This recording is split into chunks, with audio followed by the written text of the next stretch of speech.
Hello, Marjorie Lou here. And I want to answer a question I get asked quite frequently, especially in the springtime of the year. And that is about why our family has we call it a Christian Passover. So I wanted to address that with you because most people are having Easter, and Easter is a time when we celebrate the resurrection of Jesus Christ. So, what's the problem with that? Why do you not just celebrate Easter?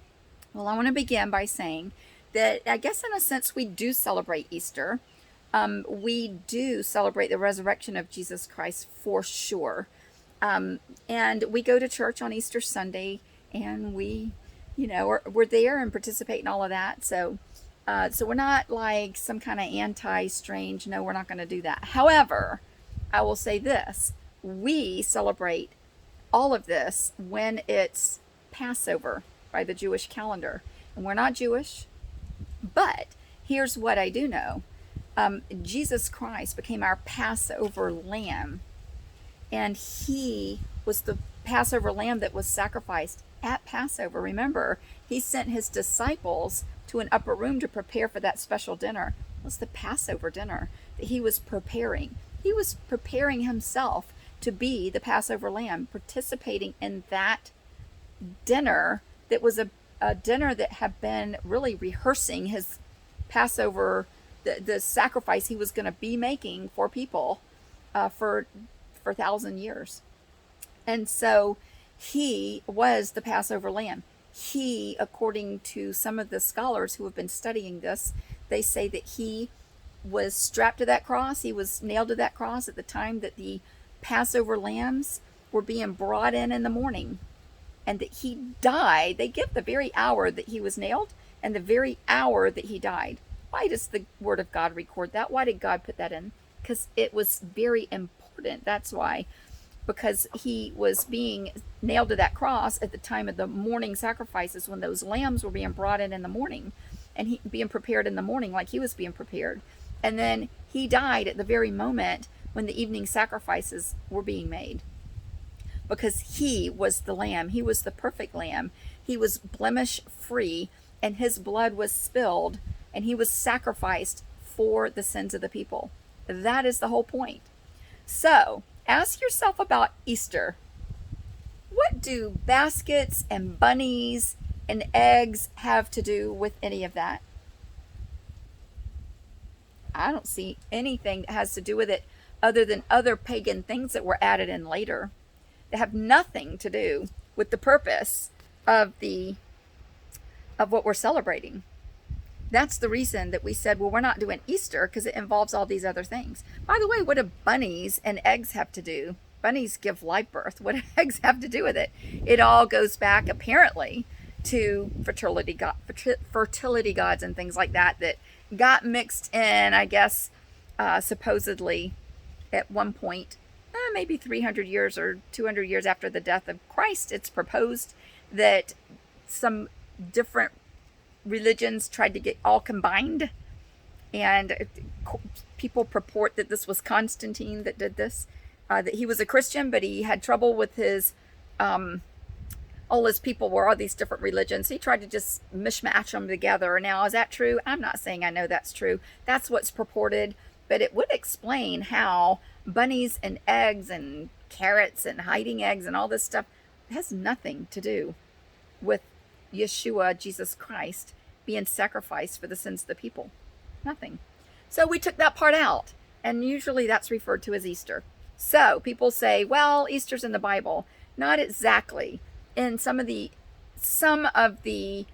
American and some of the English interpretations, it'll say that Paul went up to the tabernacle, to the temple for Easter, but it wasn't. Easter wasn't even invented for another couple of hundred years.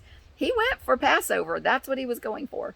So Passover is the actual sacrificing of the lambs. Passover is when it was instituted, when the blood was put on the doorpost in Egypt and the death angel passed over. It was foreshadowing what Jesus Christ, Yeshua, would come to do. And then he did it. He is the sacrifice made once for all. So we took Easter baskets and eggs and all of that out of our celebration when our kids were teeny tiny little. Like, it's funny because when we did it, I thought, oh my gosh, they're not going to get an Easter basket. They're just going to be crushed. And I was all ready to deal with this. Truth is truth. And you know that when the younger they are, the more they just understand truth. And they didn't have an issue with it at all. Nothing. But it was interesting in the Passover celebration. There's some things that bring gifts to kids. So they still got goodies. It was okay. And we can make things fun. And so since, I don't know, they were probably 2 and 4 when we did that. And they're teenagers now. Now we just celebrate Passover every year. So I wanted to share that with you. That is what we'll be celebrating this spring. I'll be posting this at the time that it's the week of Passover. The Passover is actually an 8-day process, I should say, in the Jewish thing. Now, we don't do the Jewish Seder and all that stuff, but we have done them before, looking for how Christ is revealed in them. Everything is about Jesus Christ for us. So our Passover lamb was sacrificed, had nothing to do with bunnies and eggs. So we got that out. But there's still goodies for the children because Jesus Christ is a gift. And so I would recommend that you go and look some of this up.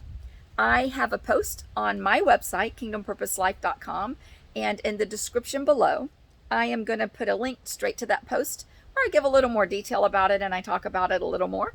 So if you're interested in taking a look at that, don't forget too that at that website, we have free courses for Christians where you can get strong in your walk, learning how to walk out this kingdom purpose life. And it's all free. It's all free. There's a store that has my books in it. You can go buy those. Those aren't free because I have to pay to get them made. But every proceed from any of this, anything that brings in money from the website, I don't touch. It's God's money, and it all goes back into more website stuff. So go enjoy the free courses. Go read the blog where I talk about this in a little more detail, and then explore around the website while you're there. And I just encourage you in this spring season of the spring feast, when Jesus came the first time, learn how he was represented in all of that, and get to know your word, and get to know these seasons, get to know why God had these things instituted from way back when he brought the Jews out of Egypt and brought them to the promised land. Go explore those. I'm encouraging you to dig in and learn your word. And it's just exciting. Every time you learn more, it's just exciting. So decide what you're going to do about Passover versus Easter for this year, and then walk it out. Whatever the Lord shows you, just let his Spirit lead you. Our days are getting darker, man. We need to learn to be led by the Spirit. And I'm encouraging you, be led by the Spirit. Do what he shows you for your family. And whether you celebrate Passover or Easter or both, just do it to his glory.